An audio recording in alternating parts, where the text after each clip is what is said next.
गहन आध्यात्मिक सच्चाई सुनाता हूँ, जो तुम्हारे हृदय को झकझोर देगी, जो तुम्हारी भक्ति को नई ऊंचाइयों तक ले जाएगी, जो बताएगी कि भोजन करने के बाद उसी थाली में हाथ धोना क्यों महापाप के समान है, क्यों शास्त्रों में इसे सख्ती से वर्जित किया गया है। भक्तों, ये प्रश्न तो हर गृहस्थ के मन में बार बार उठता है, क्यों हमारे पूर्वज, हमारे यशी मुनि कभी थाली में जल न डालते थे।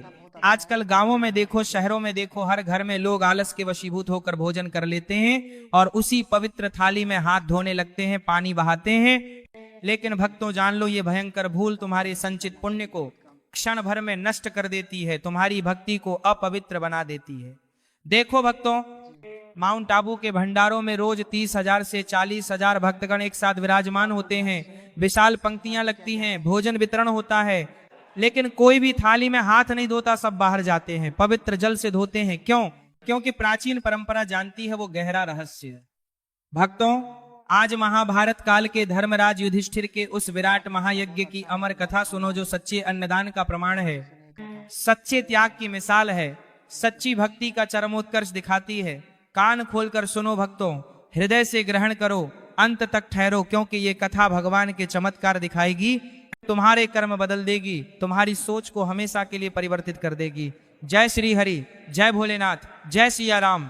भक्तों, कल्पना कर लो एक छोटे से गांव की टूटी फूटी कुटिया का दृश्य, जहां एक अत्यंत दीन दुखी गरीब गृहस्थ रहता था। लोग प्यार से पंडित जी कहते थे, क्योंकि धार्मिक प्रवृत्ति प्रबल थी, प्रभु भजन निरंतर होता, तुलसी रामायण का पाठ शाम को जरूर, पत्नी संग दिन रात मजदूरी, कभी भिक्षा मांगकर ही 2 रोटी का जुगाड़।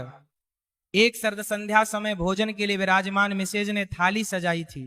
थोड़ी सी उबली पीली दाल का छोटा कटोरा, सफेद चावल का नाममात्र ढेर, हरी ताजी साग भरी कटोरी, सूखी बिना मसाले वाली सब्जी, 4-5 गोल मोटी आटे की रोटियां, घर का लाल तीखा अचार, थोड़ा सा जितना प्रभु ने उस दिन अनुग्रहित किया था उतना ही, क्योंकि गरीबी की मार में कई बार भूखे सोना पड़ जाता। पंडित जी प्रार्थना की, हे प्रभु विष्णु, हे भोले बाबा, ये प्रसाद स्वीकार करने जा रहा हूं, कृपा बरसाओ। तभी द्वार पर हल्की आहट, एक क्षुधा से व्याकुल तपस्वी संत दंड थामे खड़े, वस्त्र फटे पुराने, मुख कृश और पीला, आंखों में भूख की चमक, बोले भिक्षा दे ही भैया जी, कई दिवसों से केवल उपवास सा चल रहा, प्रभु का नाम जपते हुए यदि कुछ अन्न मिल जाए तो ये जीवन धन्य हो जाए। भक्तों, सोचो उस पंडित जी की मनोदशा, दिन भर की थकान, नाश्ता ना हुआ, एकमात्र थाली सामने सजी हुई, अतिथि देवता द्वार पर खड़े, फिर भी हृदय से उद्गार फूट पड़े, आइए महात्मा जी, आइए मुनिवर स्वामी जी, धन्य भाग हमारा जो आपके चरण कमलों का ये छप्पर धन्य हुआ। जय सिया राम, जय भोलेनाथ बाबा। शीघ्र आसन लगाया, पुरानी खाट पर साफ धोती बिछाई, शीतल जल पिलाया, फल थोड़ा सा दिया, अपनी संपूर्ण सजी हुई थाली संत के सम्मुख सरका दी। मिसेज ने जो अल्प मात्रा में भोजन बनाया था, दाल चावल साग सब्जी रोटियां, सब परोस दिया संत को। संत आसीन हुए, धीरे धीरे ग्रास ग्रहण करने लगे, चावल मुंह में डाला, दाल अच्छे से चखी, साग चबाई, आनंद से बिह्वल मुद्रा।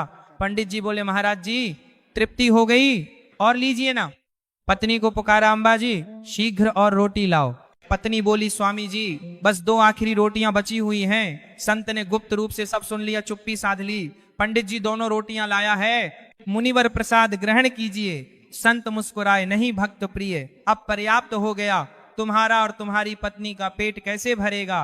पंडित जी विनती पूर्वक हाथ जोड़कर बोले, महाराज आप तो देवता स्वरूप हैं, अतिथि देव हैं, 1 रोटी तो अवश्य स्वीकार कीजिए। 1 रोटी रख दी गई, 1 बची रही। संत आराम से 5 रोटियां सहित सारी सामग्री खाकर पूरी तरह तृप्त हुए। मीठा आशीर्वाद दिया, प्रभु तुम्हें अनंत वैभव प्रदान करें, सदा सुख समृद्धि दें, और धीरे से प्रस्थान कर गए रास्ते पर। भक्तों, अब दंपति शेष रह गए, सभी बर्तन लाए, 2 थालियां सजाई, बची हुई दाल आधी आधी कटोरी में डाली, साग का नाम मात्र हिस्सा, चावल के कुछ ही दाने आधा आधा रखा, 1 रोटी को आधी आधी टुकड़ों में बांटा। भक्तों, हृदय विदीर्ण हो जाए ये सोचकर पूरे दिन नाश्ता न हुआ, कड़ी मेहनत, शाम को मात्र आधी रोटी मिली, किंतु प्रसाद भाव से चक चक कर एक दाना साफ करके थालियां निर्मल कर ली। प्रभु को धन्यवाद दिया, हे गोविंद इतना अनुग्रह किया, हम धन्य। भोजनोत्सर्ग के पश्चात पंडित जी बाहर आंगन में गए, क्योंकि शास्त्रीय परंपरा है भक्तों, थाली प्रसाद है, उसमें कभी जल ना डालना चाहिए। आंगन में तुलसी का पवित्र वृक्ष लगा था, उसके निकट एक नेवला विराजमान, वो सर्पनाशक पराक्रमी प्राणी जिसे सब जानते हैं। हाथ धोवन का वो पवित्र तीर्थ जैसा जल नेवले की पूंछ पर छलक पड़ा। अकस्मात चमत्कार घटा, पूंछ का आधा भाग सुनहरा सोने सा चमक उठा, उद्भासित हो गया। नेवला आश्चर्यचकित होकर पूंछ की ओर दृष्टि डाला। अरे भैया जी, तुम्हारे पवित्र जल से ये चमत्कार हो गया, मेरी पूंछ सोने सी हो गई। अब पूरा शरीर ऐसा कर दो ना। पंडित जी हंसे, ये प्रभु की कृपा है भैया। नेवला उत्सुक हो उठा, तो रहस्य खोल दो, कल फिर आऊंगा। पंडित जी विनोदी स्वर में बोले, भैया धर्मराज युधिष्ठिर के महायज्ञ में जाओ, वहां लाबा खाबा तारा तारा खा, खूं ब्राह्मण तपस्वी महात्मा भोजन करेंगे, सोना चांदी हीरा मोती का अनुपम दान होगा, सब हाथ धोएंगे। यदि मेरा पूरा शरीर सोना हो जाए तो समझ लेना उनका यज्ञ पूरी तरह परिपूर्ण हो गया। नेवला आनंदित होकर दौड़ता प्रस्थित हो गया।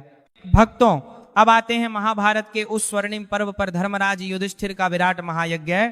करोड़ों अरबों का अपार व्यय, सोने के चमचमाते भांडे, चांदी की विशाल थालियां, अनंत अन्न भंडार भरे हुए, लाखों ब्राह्मण, ऋषि मुनि, तपस्वी, सन्यासी सब विराजमान। वेद मंत्रों का गगनभेदी उच्चारण, घंटों की मधुर ध्वनि, शंखों की प्रलयंकारी नाद, भोजन वितरण का भव्य दृश्य, गर्म रोटियां, स्वादिष्ट दाल, ताजी सब्जियां, मीठी खीर, लड्डू, मिठाइयां, सबने हर्ष से प्रसाद ग्रहण किया। तृप्ति प्राप्त कर पवित्र सरोवरों, कुंडों में जल धौत किया। नेवला पर अनगिनत जलधाराएं गिरी, बार बार भीगी, किंतु उसका रंग जस का तस अपरिवर्तित रहा। सभी विदा हुए विशाल दक्षिणा ग्रहण कर। राजसभा में अर्जुन भीम गर्वोक्ति कर रहे, भैया युधिष्ठिर, इतना विशाल यज्ञ आज तक विगत काल में न हुआ। इतना अपार अन्नदान, इतना धन धान्य दान, इतना सोना चांदी हीरा मोती का दान अभूतपूर्व है। तभी नेवला बीच सभा में कूद पड़ा, उद्घोष किया, भीम भैया चुप रहो, यहां तो यज्ञ विफल ही रहा। सभा मर्माहत, स्तब्ध साइलेंस। भीमसेन प्रलयंकारी गर्जना, कौन हो तुम असंभव प्राणी, आधा अंग सोने सा चमक रहा है, किम कर्तृत्वम। ये नेवला निर्भीक, मैं साधारण नेवला हूं भैया। एक गरीब भक्त के छोटे से घर में सच्चा यज्ञ संपन्न हुआ।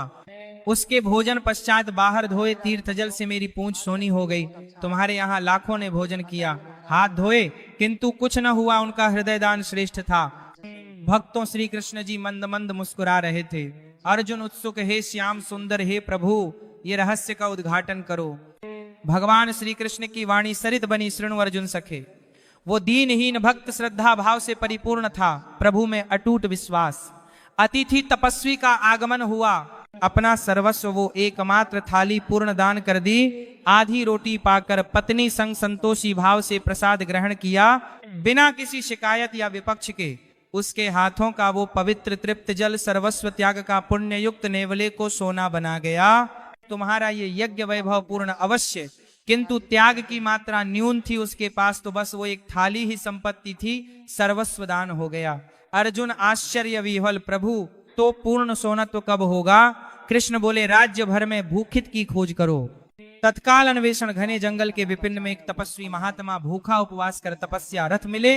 उन्हें आदर पूर्वक बुलाया गया। निवेदन, महाराज भोजन ग्रहण करो। भोजनोत्सर्ग किया, दाल चावल रोटी सब्जी। तृप्त होकर उन्होंने हाथ धोया। वो पवित्र जल नेवले पर पड़ा और देखो चमत्कार, पूरा शरीर सोने सा चमक उठा। आगे से पीछे तक एक समान सुनहरा। वहीं मंदिर का घंटा स्वयं टन टन बजने लगा। यज्ञ संपन्न हो गया। भक्तों, अब रहस्य ग्रहण कर लो। थाली भोजन बनते ही भोग लगाओ भगवान को।